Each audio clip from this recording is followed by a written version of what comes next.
Hi, welcome to episode 2, What is the Ethnologue? Today I'm going to be talking about a book called the Ethnologue. I've chosen this topic because Sarah and I just took on a part-time job doing research for the next edition. So the real question most of you are probably asking right now is, what is it? The simple answer? It's a reference work that contains information on most of the living languages in the world. It's published in print and online by SIL International, one of the organizations we work with. The answer is really not that simple though.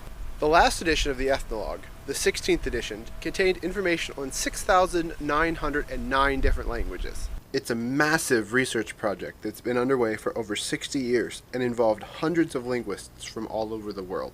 Since the last edition was released, the number of recognized living languages has grown. The online edition of the Ethnologue now contains information on 7,105 languages. Where did they come from, you might ask? As Chuck Fenig, the managing editor of the Ethnologue, recently wrote in a blog, language identification is kind of like nailing Jell-O to a wall. Most of us have probably never thought about the definition of a language. Really, what makes English English? Is it when you speak to another English speaker and they understand you? What if you don't understand their reply? Does that mean you speak the same language or a different one? Languages can also be determined by culture, ethnicity, politics, and other factors. Imagine if two very different ethnic groups, each with their own culture and traditions, claim to speak different languages, but in actual daily use, the languages they speak are very similar. Or if they claim to speak the same language, but the languages they use are really rather different. How do you decide when to lump them together or split them up? Be scientific, you might say. Pick a point of comparison, something simple like vocabulary.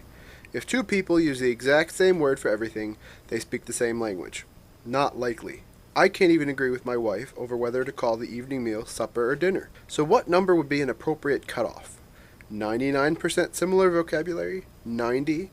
85?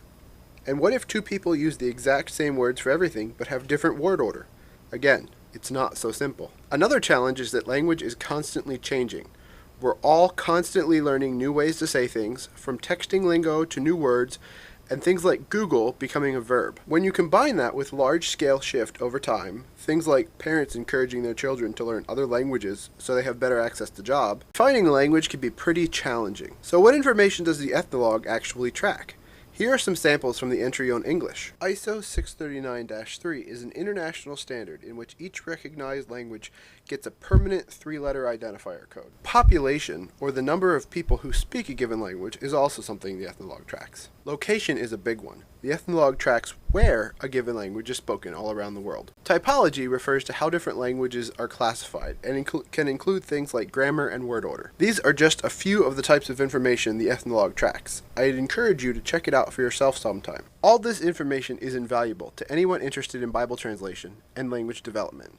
Like anything else, it's important to know your audience, and when your goal is to see Bible translation started in every language that needs it by the year 2025, knowing how many languages are out there is a good place to start. So, to bring it all back home, Sarah and I have just accepted assignment to help update the Ethnologue information on sign languages around the world. Sign languages can be especially difficult to research because they're often less well documented than spoken languages, and because they're rarely written, online research can be more challenging. If people are interested in a future update, I'll elaborate on how exactly we'll be contributing to the project. As always, I'd love to hear back from you in the comments below or by email.